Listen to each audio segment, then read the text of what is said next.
History often favors the spectacle of collapse, the clash of legions, the thunder of barbarian hordes at the gates, the decadence of corrupted emperors. These images, dramatic and compelling, form our collective memory of the fall of Rome. But this popular narrative, while visually rich, misses the true insidious cancer that consumed the greatest empire of antiquity. It was not primarily a military failure, nor a moral one, but a slow, agonizing economic and fiscal breakdown. The mighty Roman state, the entity that commanded a quarter of the world's population, ultimately succumbed to something far less glamorous than an invading army. It went bankrupt. If you value deep investigations into the invisible mechanisms of history, the systems of currency, debt, and production that truly dictate the rise and fall of civilizations, consider subscribing now. It is your support that allows us to continue producing documentaries like this, dissecting the fundamental forces that shape the past. The common misconception is that Rome was simply too vast to manage. The reality is that the Roman Empire was financially engineered to be vast. Its fundamental operational model was a powerful yet dangerously flawed engine built for perpetual motion. It was an economy that functioned only as long as it was expanding. Conquest was not merely about glory, it was the primary funding mechanism. New lands meant new taxation bases, captured wealth replenished the treasury, and continuous influxes of slaves ensured agricultural productivity and cheap labor. Crucially, the gold and silver plundered from defeated enemies maintained the integrity and metallic content of the Roman currency, the denarius, keeping the imperial finances credible and stable. This system was breathtakingly effective for nearly 3 centuries, fueling infrastructure, maintaining the largest professional army in the ancient world, and sustaining an opulent capital. But this engine had a fatal design flaw. It could not run in neutral. The moment expansion halted, the inflow of wealth ceased, and the structure began to eat itself. It was a financial pyramid scheme on a civilizational scale. When the frontiers hardened, when there were no more wealthy civilizations left to conquer and drain, the money stopped. But the operational costs of the massive empire, particularly the legions, did not. This inherent fragility leads us to the central shocking paradox.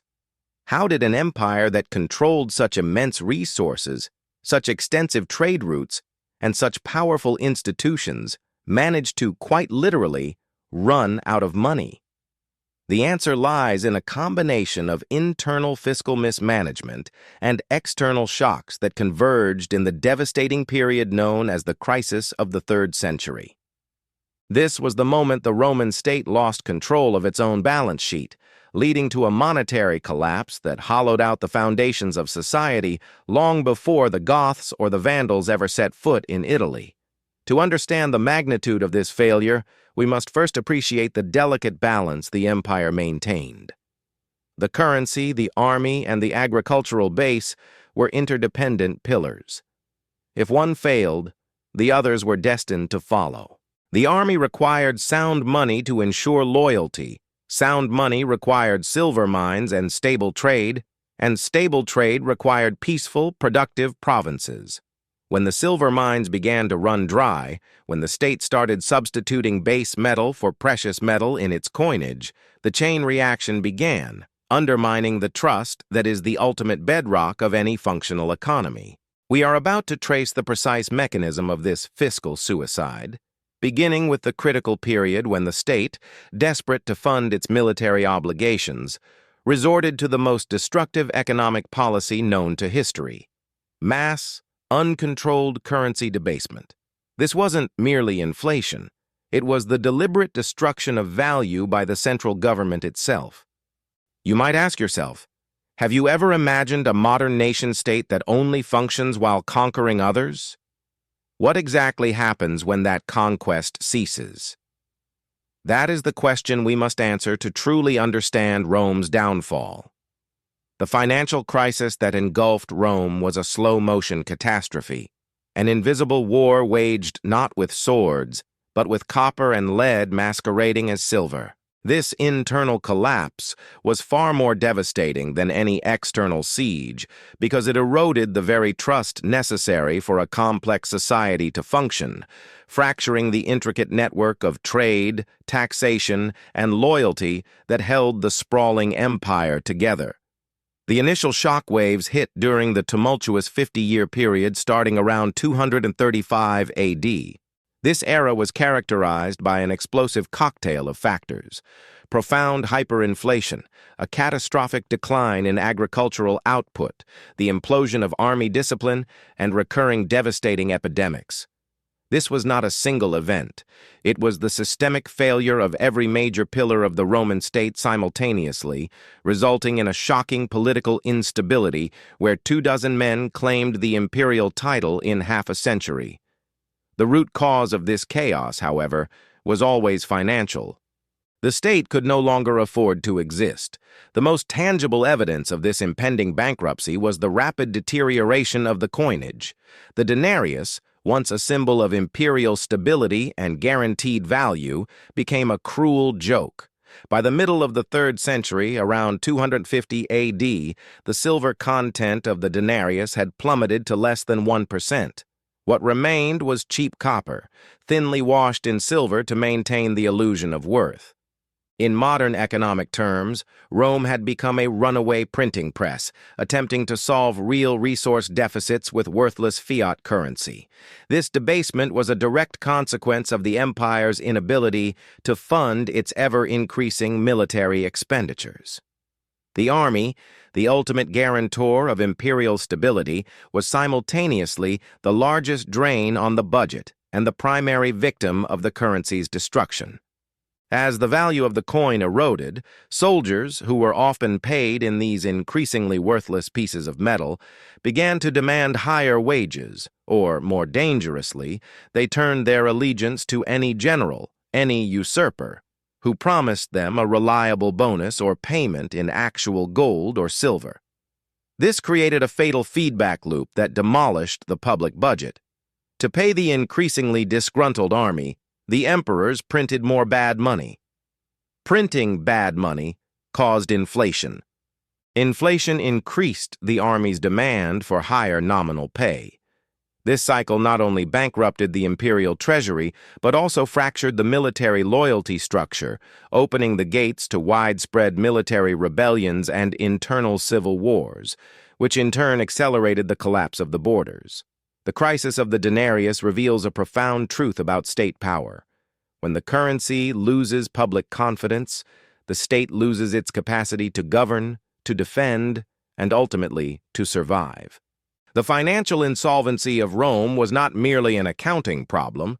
It was the mechanism that dismantled the military shield, protecting the empire from its external threats. But the financial crisis did not stop at the mint or the military barracks. It devastated the very foundation of Roman wealth, its agricultural base. The Roman economy was fundamentally agrarian, relying on the smooth flow of grain from small holdings and vast, slave-supported latifundia to feed the burgeoning cities and the massive armies stationed on the frontiers. This system was utterly dismantled by 3 converging catastrophes. First, the Antonine, and later the Plague of Cyprian, 249 to 262 AD, decimated the population, killing millions and eliminating the labor force necessary to work the fields. Second, the crumbling frontiers meant that productive regions were constantly ravaged by invasions, leading to burnt crops and abandoned farms. Third, the hyperinflation destroyed the price mechanism for grain. Farmers, unable to sell their crops for currency that retained any value or unable to pay the increasing taxes demanded by the desperate state, simply abandoned their properties. The result was mass societal displacement. Cities starved and millions fled the chaos to seek protection and sustenance in the fortified villas of wealthy landowners. This flight from the cities and the subsequent collapse of the free peasant class marked the true beginning of the system we would later recognize as medieval serfdom. Rome's productive capacity vanished, leaving the empire without the real resources: food, labor, and taxes to sustain itself. We are left to consider the critical intersection of these failures. Was the collapse of the currency, the implosion of the military, or the devastation of agriculture the most decisive factor in Rome's ultimate demise? This is a question worth reflecting upon as we continue, but the historical evidence strongly suggests that they were merely symptoms of the single underlying disease, the state's terminal insolvency. In a desperate attempt to staunch the bleeding, Emperor Diocletian, rising to power in the late 3rd century, attempted the impossible, to rebuild a financially ruined empire through pure, centralized force. Diocletian understood that the core problem was the collapse of the monetary system and the subsequent breakdown of productivity. His solution was radical and ultimately totalitarian. He attempted to restore faith by creating a new, stable gold coin, the solidus, later perfected by Constantine.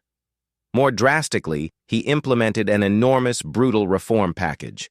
This included a massive tax overhaul and the infamous Edict on Maximum Prices in 301 AD, which attempted to freeze the prices of thousands of goods and services across the empire, threatening death penalties for non-compliance. Diocletian essentially militarized the entire economy, transforming the state into a brutal, efficient collection machine. He tied peasants to their land and sons to their fathers' professions to ensure stable tax revenue and labor supply. Historically, the Edict on Maximum Prices was a catastrophic failure. It did not stop inflation. It merely drove all legitimate trade into a black market, increased corruption exponentially, and caused merchants to abandon cities entirely to escape the state's suffocating control.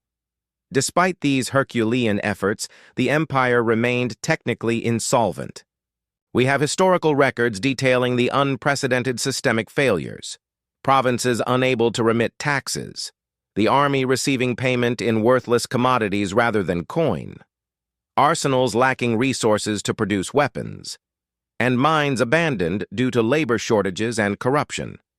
The state was forced to demand taxes in kind, in grain, oil, or manufactured goods, a clear historical indicator of terminal hyperinflation where the government itself no longer trusted its own currency. Cities, unable to rely on the central mint, began to desperately coin local, often debased, currencies to facilitate local trade. Mayors and local administrators were legally prohibited from abandoning their posts, even when facing personal ruin from the crushing financial burdens placed upon them by the imperial government. Rome had devolved into an empire of permanent, desperate emergency controls, economic, military, and administrative, all attempting to hold together a structure that had already been hollowed out from within.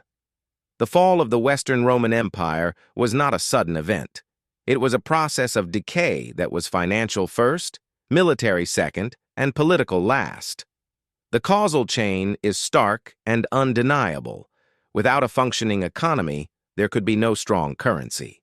Without a strong currency, there could be no loyal paid army. Without a loyal army, the frontiers inevitably collapsed. And when the frontiers failed, the cities and the tax base dissolved, bringing the imperial structure down. Can any empire, regardless of its military might, survive when its economy dies? Or is political collapse merely the inevitable final curtain? The Roman experience provides a chilling answer. The legacy of Rome's bankruptcy offers profound lessons that echo through 2 millennia of history. It teaches us that no currency can endure when it loses the public trust it requires to function. No state can survive when it fails to fund the institutions, particularly its military, required for its defense. And crucially, no complex economy can withstand the toxic combination of uncontrolled inflation and a simultaneous catastrophic collapse in fundamental productivity.